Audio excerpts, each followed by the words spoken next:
Imagine this. You wake up tomorrow morning, and everything looks the same walls, the same ceiling, the same sunlight streaming through your window. You follow your morning routine, brush your teeth, get dressed, eat breakfast, you go to work or school, you come home, you watch some TV, you go to sleep, and then you do it all again the next day, and the next, and the next.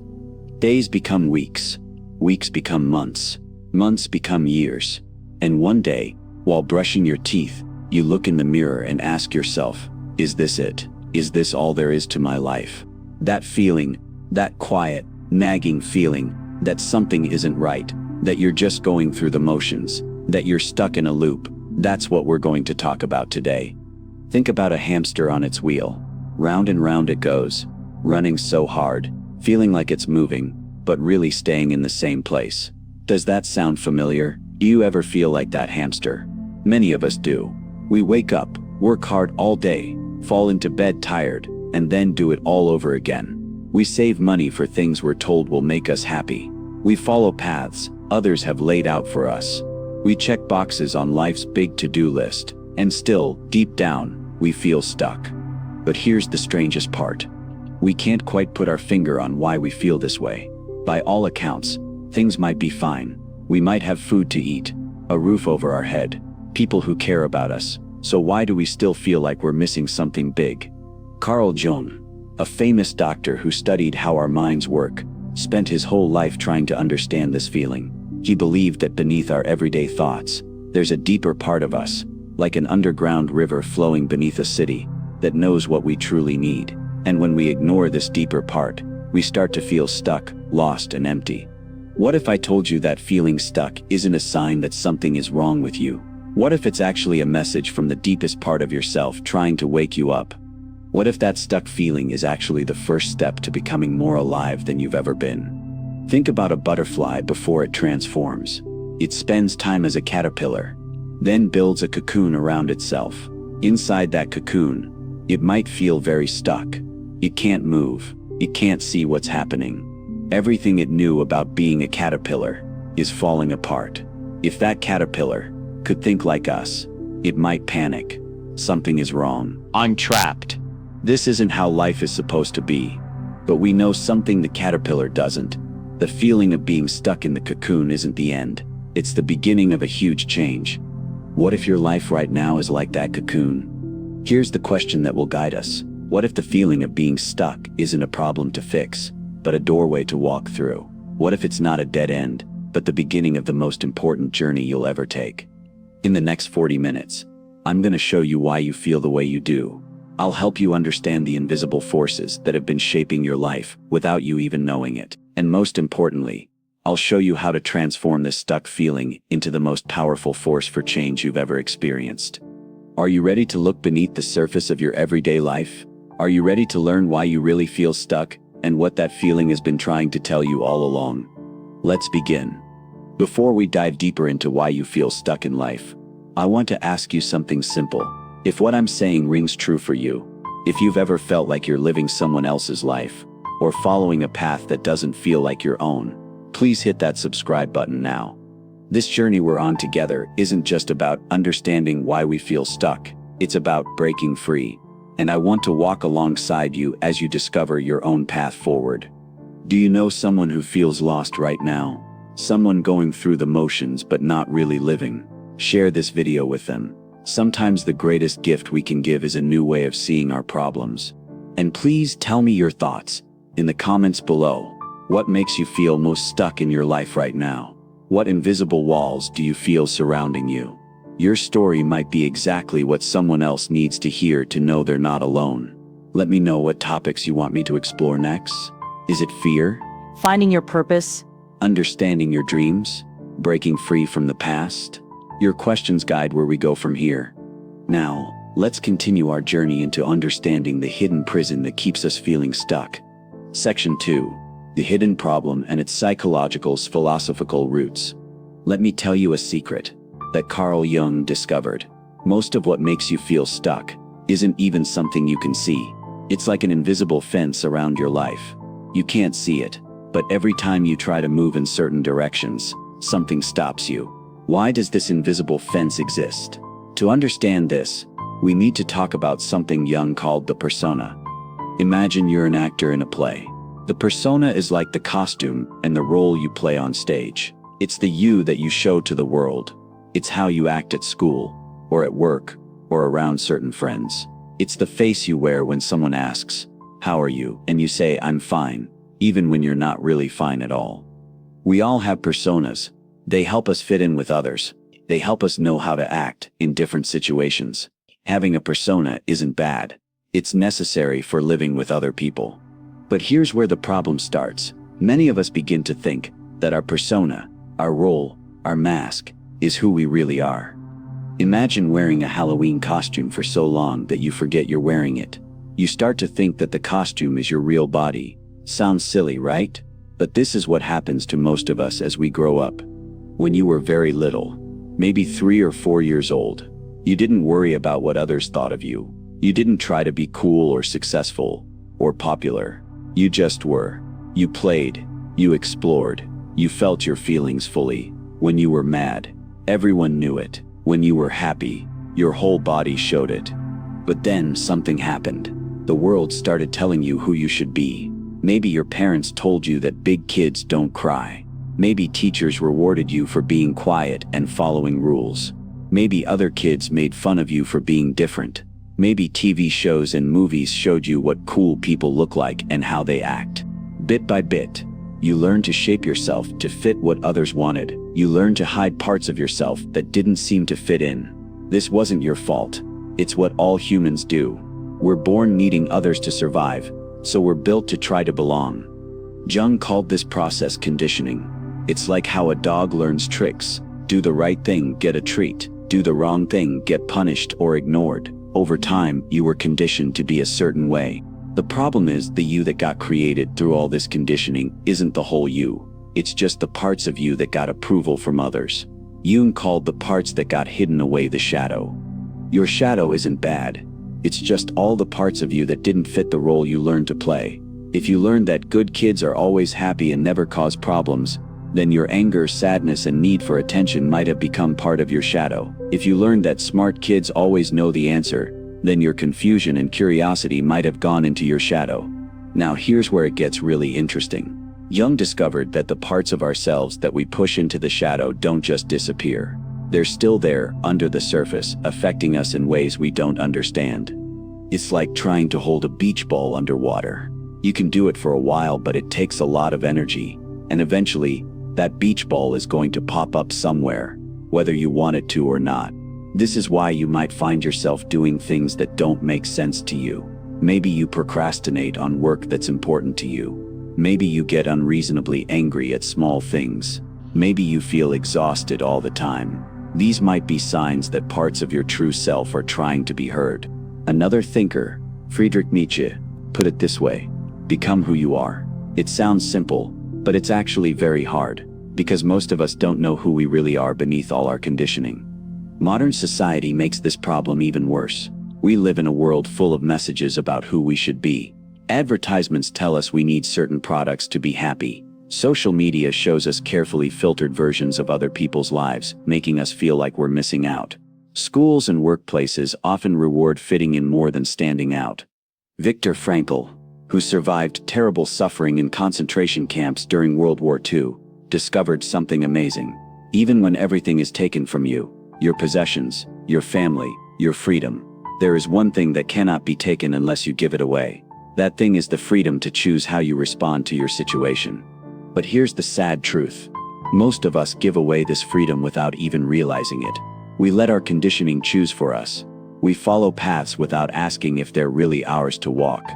Arthur Schopenhauer, another philosopher, said something that might help explain why you feel stuck. He said most people take the limits of their vision to be the limits of the world.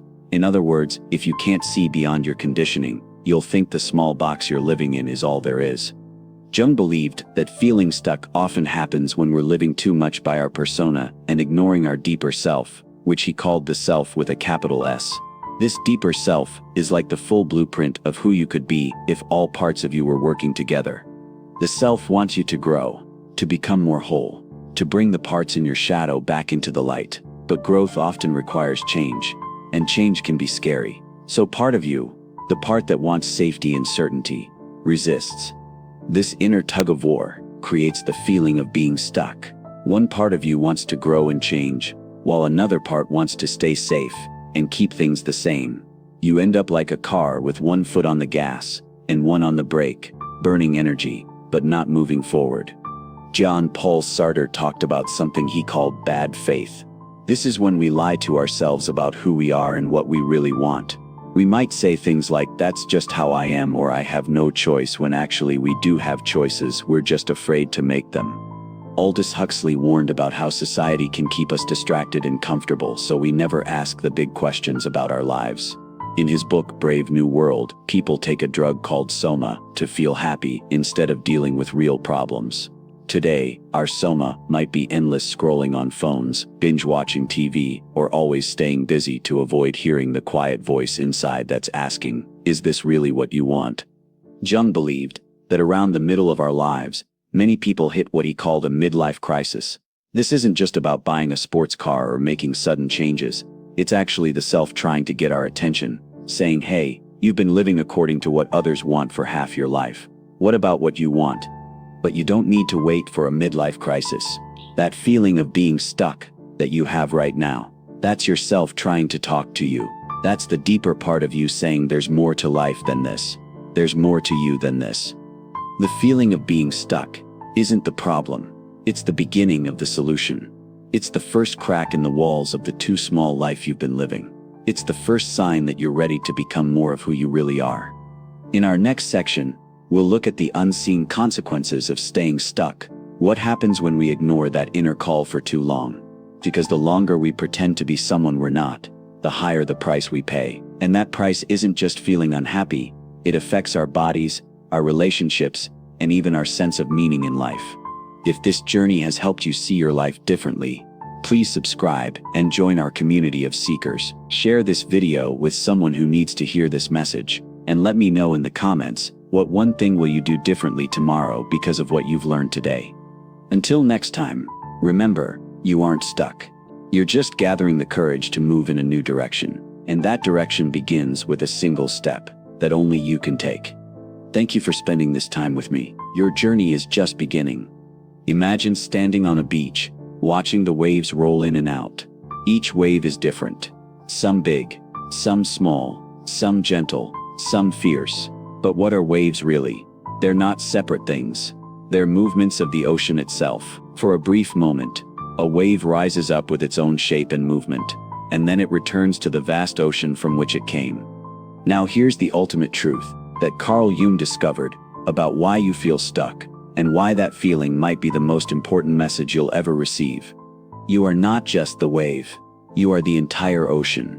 Let me explain what this means and why it changes everything. Throughout your life, you've been taught to think of yourself as a separate, fixed thing, like a wave that's somehow independent from the ocean. You have a name, a history, roles you play, things you own, and an image you maintain. This is what Jung called the ego, your sense of being a separate self. This ego, this sense of me, is not bad. It's necessary for living in the world, but Jung discovered that it's only a small part of who you really are. Beneath the ego, below the level of your everyday awareness, lies what Jung called the collective unconscious. This is a vast, shared reservoir of human experience that connects all of us. It contains patterns of thinking, feeling, and behaving that all humans share, what Jung called archetypes. Think of archetypes as basic characters or roles that appear in stories across all cultures and times. The hero, the mother, the wise elder, the trickster, the shadow. These archetypes live within each of us, regardless of where or when we were born. Even deeper than the collective unconscious, Jung sensed something he called the self, with a capital S. This self is not the small self of your everyday identity. It's your total potential, everything you are and could be. It's like the blueprint for your whole being. Here's where it gets really interesting. Jung discovered that the ego, your everyday sense of who you are, is meant to be in service to this larger self, not the other way around. The ego is like a boat on the ocean of the self. Not separate from it, but a part of it, meant to navigate its depths and bring its treasures to the surface. The feeling of being stuck is often a sign that your ego has forgotten its true purpose and relationship to the self. It's like the wave forgetting it's part of the ocean and trying to maintain its separate form forever, an impossible task that creates suffering. Many ancient wisdom traditions discovered the same truth in different ways. In Buddhism, they call it no self or emptiness, the recognition that what we think of as our separate self is more like a process than a fixed thing. In Hinduism, they speak of Atman, the individual self, being one with Brahman, the universal self. Jung wasn't just repeating these ancient ideas. He found scientific evidence for them in his work with thousands of patients. He noticed that healing often happened when people connected with something larger than their ego, when they recognized they were part of something more vast and meaningful than their personal story. This brings us to the most powerful realization about why you feel stuck. That feeling is not a sign that something is wrong with you. It's a sign that something is right with you. It's yourself calling to your ego, saying, remember who you really are. Remember what you're really part of. When you feel stuck, it's like your boat ego has run aground on a sandbar. You keep trying to push forward, using the same old maps and methods, but nothing works. What you need isn't a better boat or more effort. You need a completely new understanding of the waters you're sailing on. The ultimate freedom comes from recognizing that you are both the boat and the ocean. You are both the individual self navigating life and the larger self that contains all possibilities. This isn't just a nice metaphor. When you truly understand this, it changes how you approach every part of your life. Your relationships transform because you start to see others not just as separate people who can give you something or take something away, but as other waves in the same ocean, different expressions of the same life force that moves through you. Your work transforms because you stop seeing it just as a way to get money or status, and start seeing it as a way your unique wave can serve and express the ocean. Your challenges transform because you stop seeing them as personal failures or bad luck, and start seeing them as the ocean reshaping itself through you, creating new possibilities. Even your sense of time transforms. The ego lives in linear time, past, present, future. It worries about the past and fears the future. But the self exists in what Jung might call deep time, a more expansive now that contains all times. When you touch this deeper part of yourself, the pressure of time often eases. Now, this might all sound very abstract, so let me give you a very concrete example of what this realization looks like in everyday life. Imagine you're someone who has always tried to please others. You're stuck in a job you don't like because it's what your parents wanted for you. You say yes to things you don't want to do because you're afraid people won't like you if you say no. You hide your true thoughts and feelings to keep the peace. From the ego's perspective, the solution might seem to be, I need to be more assertive. I need to stand up for myself. I need to put myself first for once. But from the perspective of the self, something much more profound is happening. Your people-pleasing isn't just a personal flaw or weakness. It's a distortion of your natural connection to others. The problem isn't that you care about others. The problem is that you've forgotten that caring for yourself is part of caring for the whole. When you realize you are the ocean, not just the wave, you see that taking care of your own needs isn't selfish. It's necessary for the health of the whole system. You don't need to fight against your desire to contribute to others. You just need to include yourself in the circle of care. This kind of shift, from seeing your struggles as personal failures to seeing them as distortions of natural human needs and connections, happens with nearly every type of stuckness when you view it through the lens of the self rather than just the ego. Let's look at another example. Maybe you feel stuck because you're afraid to pursue what really calls to you. You have dreams, but they seem impractical or too difficult, so you stay in situations that feel safe but empty. From the ego's perspective, you might think, I'm just not brave enough. I need more courage. I need to take more risks. But from the self's perspective, your fear isn't just a personal weakness. It's a distortion of your natural instinct for self-preservation. The problem isn't the fear itself. It's that the fear has taken over rather than playing its proper role as one voice among many in your inner council. When you remember that you are the ocean, not just the wave, you can hold your fear differently. You can say, yes, a part of me is afraid, and that's natural, but that's not all of who I am. There are also parts of me that long for growth, for expression, for adventure. I can honor the fear without being ruled by it. The most powerful way to break free from feeling stuck is not to fight against your current state, but to expand your sense of who you are beyond the limited self that feels stuck. This doesn't mean ignoring practical steps or necessary changes. It means making those changes from a completely different place, a place of wholeness rather than lack. Jung believed that the second half of life, in particular, is meant to be a journey toward this larger self. He saw that many of the problems of modern society come from the fact that we have rituals and paths for developing the ego, but very few for reconnecting the ego to the self. This is why so many people hit midlife and suddenly feel that something essential is missing, even if they've achieved all the outer markers of success. The ego has done its job of establishing itself in the world, but the deeper call of the self has been ignored. The good news is that it's never too late to answer this call. The self continues to send messages throughout your life, through dreams, through coincidences, through persistent feelings, and yes, through that sense of being stuck. So what does this mean for you right now, today? It means the feeling of being stuck that brought you to read this is not your enemy. It's a messenger, a guide, a wake-up call from your deeper self saying, there's more. There's so much more to who you are than you've allowed yourself to be. It means you don't need to figure everything out with your thinking mind. Your intellect is powerful, but it's just one way of knowing. Your body, your emotions, your intuition, your dreams, these are all ways that the self speaks to you, if you're willing to listen. It means you're not alone in your struggles. The patterns that keep you stuck are not just personal failures, they're distortions of universal human experiences. Everyone struggles with finding their authentic path. Everyone wrestles with questions of meaning and purpose.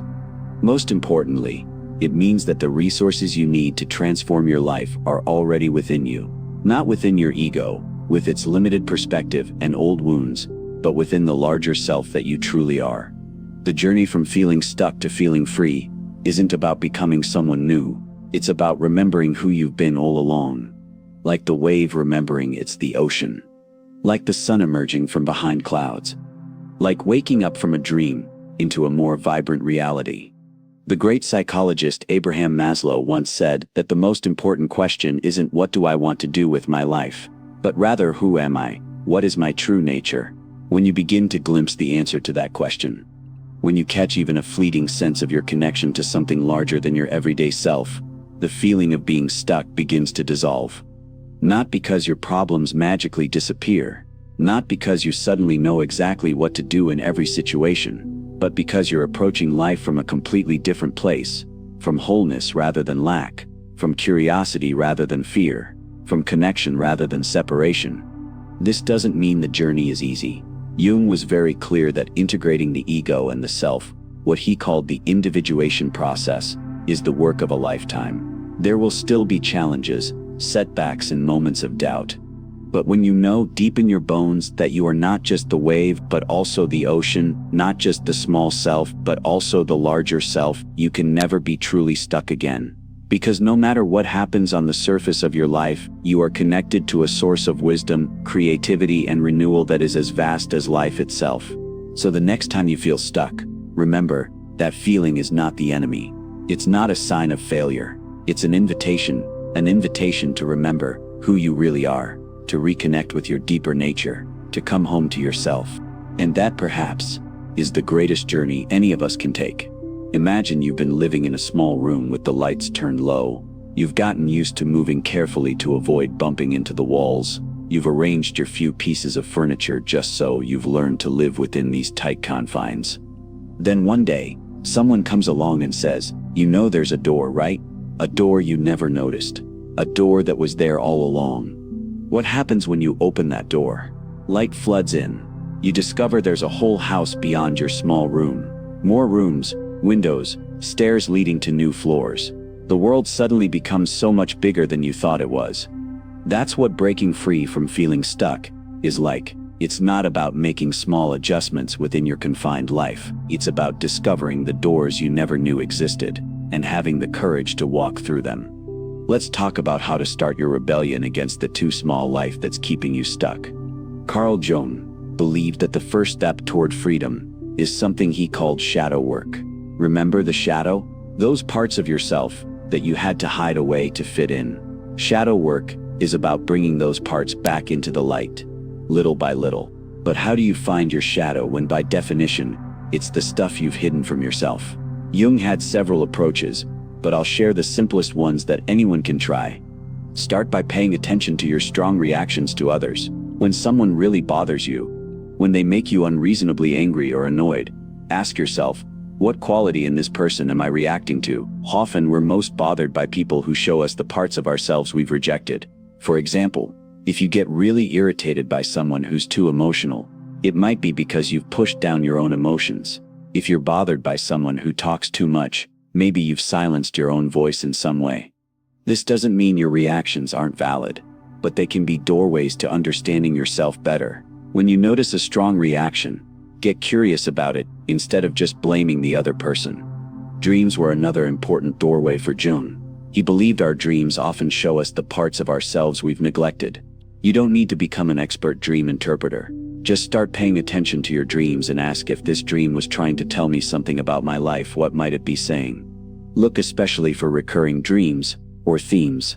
These are often messages from your deeper self that are trying to get your attention.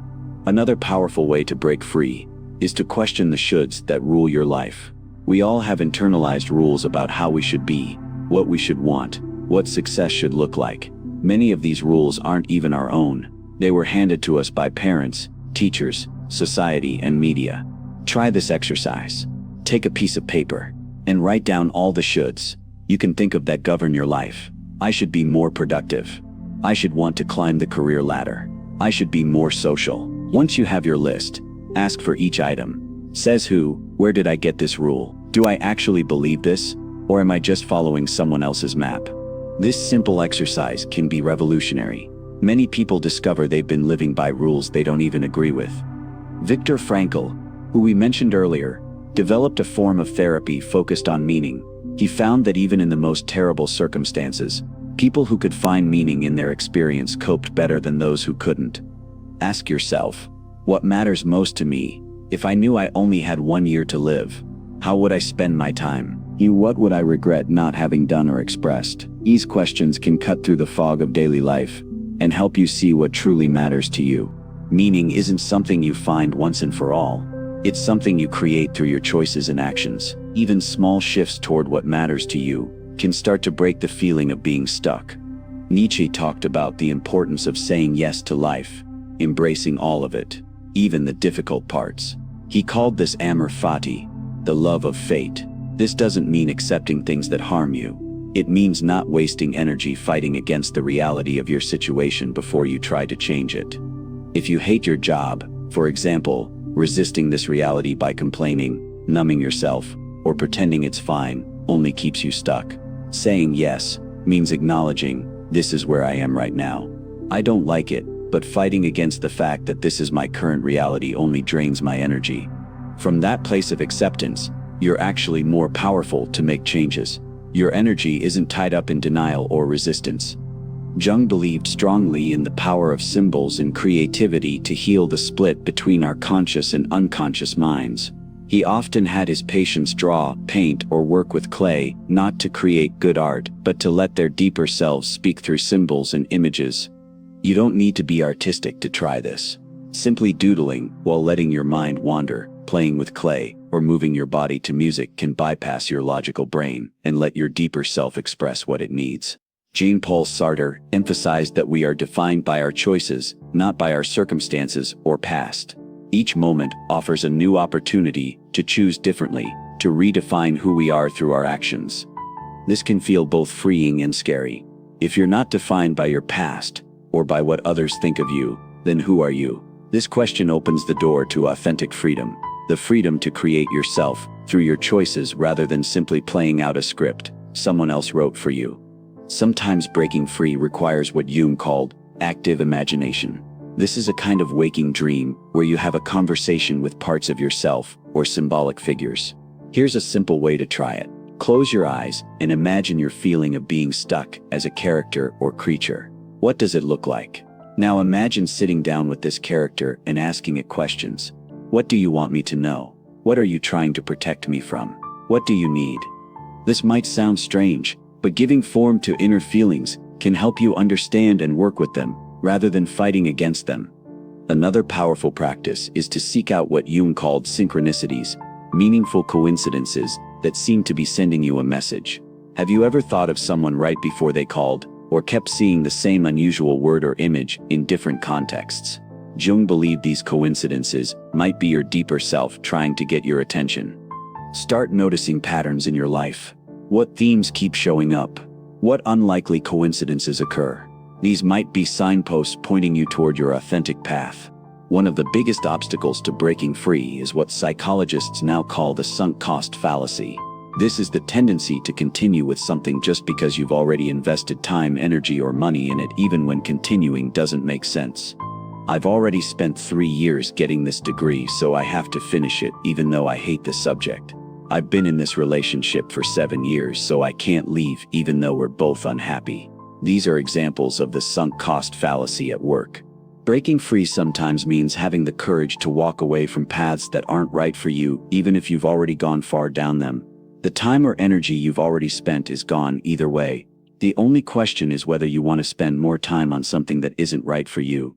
Another key to breaking free is finding what Jung might call fellow travelers, people who are also on the journey toward greater authenticity. We are social creatures, and it's very hard to change when everyone around you is reinforcing old patterns. Look for people who inspire you by how they live, not just by what they achieve. People who seem comfortable in their own skin, who make choices based on their own values rather than external pressure. These people can show you what's possible and support you when breaking free feels scary. Remember that breaking free doesn't happen all at once. Jung saw individuation, becoming your whole self, as a lifelong journey, not a one-time event. You don't need to revolutionize your entire life overnight. Small steps toward authenticity create momentum that builds over time. Start with what Jung might call experiments in living. Try new ways of being in low-risk situations. If you've always been the responsible one who never takes chances, try something small but slightly risky. If you've always put others' needs before your own, practice saying no to one small request. Pay attention to how these experiments feel in your body. You feel more energized, more present. These bodily sensations can be trustworthy guides when your mind is still caught in old thinking patterns. Breaking free also means developing what modern psychologists call psychological flexibility, the ability to be present with difficult feelings without being controlled by them. When we're stuck, we often try to avoid uncomfortable emotions like uncertainty, fear, or sadness. But these emotions are part of being human. Learning to feel them without being overwhelmed by them is key to freedom. The next time a difficult feeling arises, try just naming it. This is anxiety. This is sadness. Then instead of trying to fix or escape the feeling, just notice how it feels in your body and let it be there while you continue with what matters to you. Perhaps most importantly, breaking free requires developing a new relationship with the unknown. When you're stuck, you're in familiar territory, even if it's uncomfortable. Breaking free means stepping into uncertainty. Jung believed that the unknown, while frightening, is also the source of all new possibilities. Like a seed in dark soil, new life can only emerge from the dark unknown.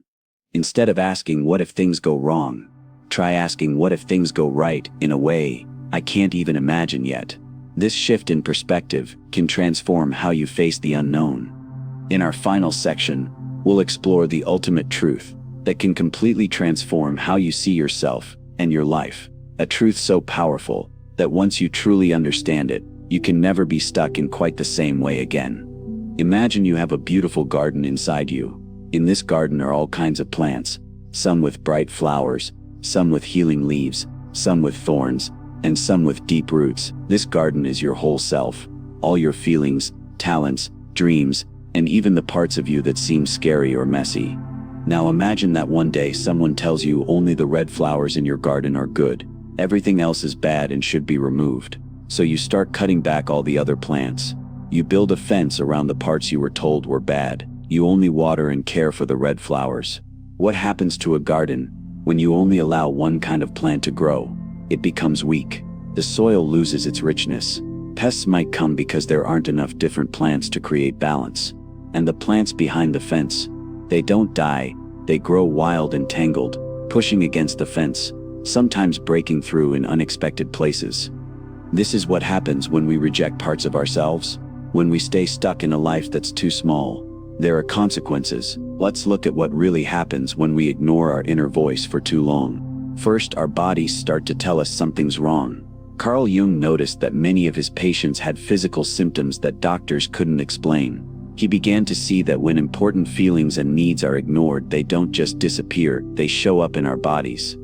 Have you ever had a stomachache before a test you were nervous about, or a headache after a day of doing things you didn't want to do? Your body was trying to tell you something. When we ignore our true feelings for years, our bodies often speak louder. Chronic pain, digestive problems, always feeling tired, getting sick more often. These might be ways your body is saying something needs to change. Our minds also suffer. Many people experience what doctors call depression or anxiety. While these can have many causes, Jung believed that sometimes these feelings come from living a life that doesn't fit who we truly are. Think about wearing shoes that are too small. At first they pinch a little. After a few hours they really hurt. After a day you might have blisters. Living a life that's too small for your true self works the same way. The longer you do it, the more it hurts. Another unseen consequence happens in our relationships with others. When we're not being true to ourselves, we can't really connect deeply with other people. It's like trying to hug someone while wearing a suit of armor. You might go through the motions, but you can't feel the real warmth of connection. Many people find themselves feeling lonely, even when they're surrounded by others. This happens because true connection requires us to be authentic, to show up as who we really are, not just the acceptable parts.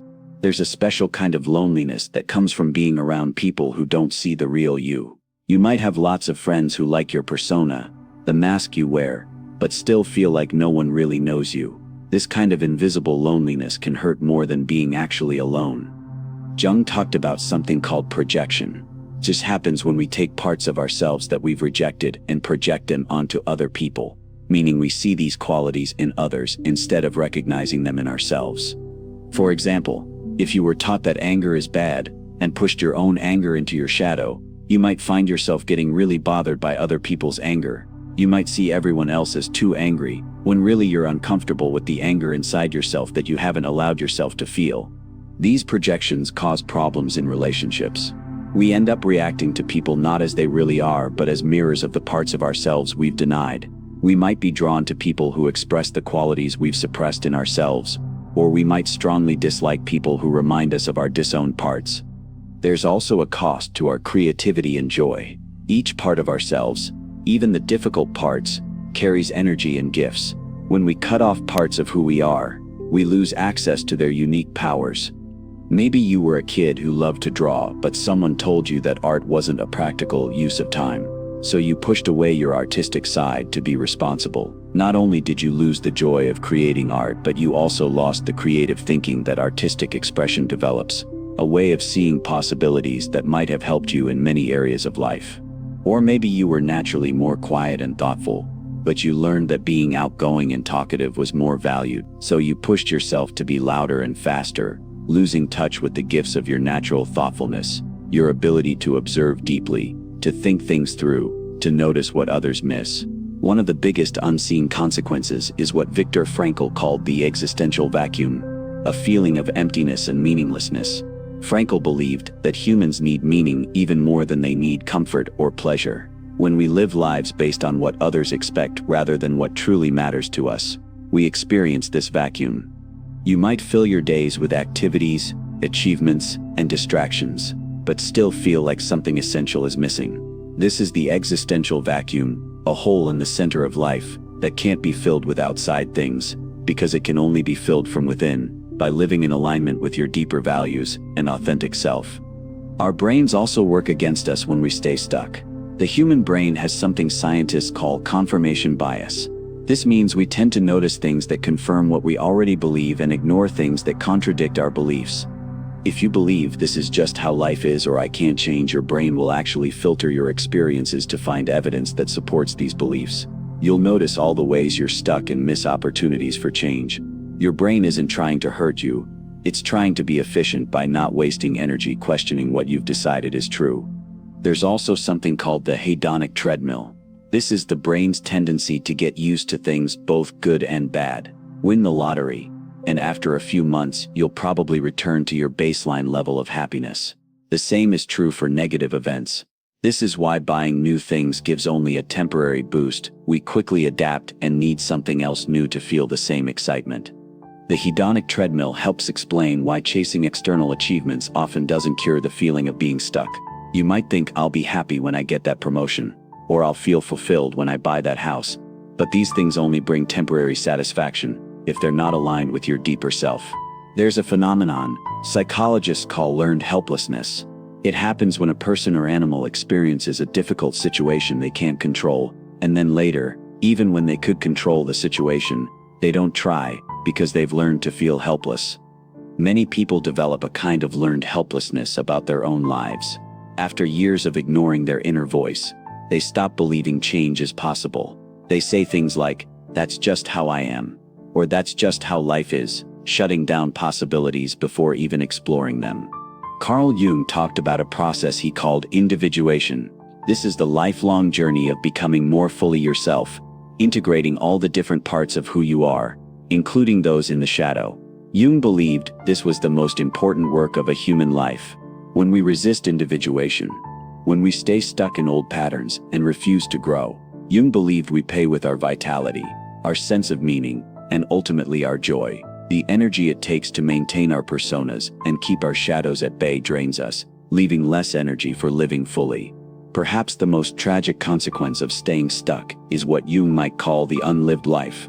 All the potential experiences, relationships, creations, and contributions that never came to be because we were too afraid to grow beyond our conditioning. On your deathbed, Jung might say, you won't regret the mistakes you made nearly as much as the life you never dared to live, the risks not taken, the voice inside that you never fully expressed, the parts of yourself you never allowed to see the light of day. The feeling of being stuck is painful, yes, but the consequences of ignoring that feeling, of pushing through with a life that's too small, are far more painful in the end. But here's the hopeful truth. It doesn't have to be this way. That feeling of being stuck isn't a life sentence.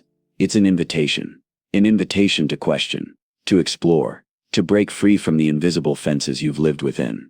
In our next section, we'll explore exactly how to do that, how to start the rebellion against your too small life and begin the journey toward wholeness. Because the walls that seem so solid are often made of nothing more than old beliefs waiting to be questioned.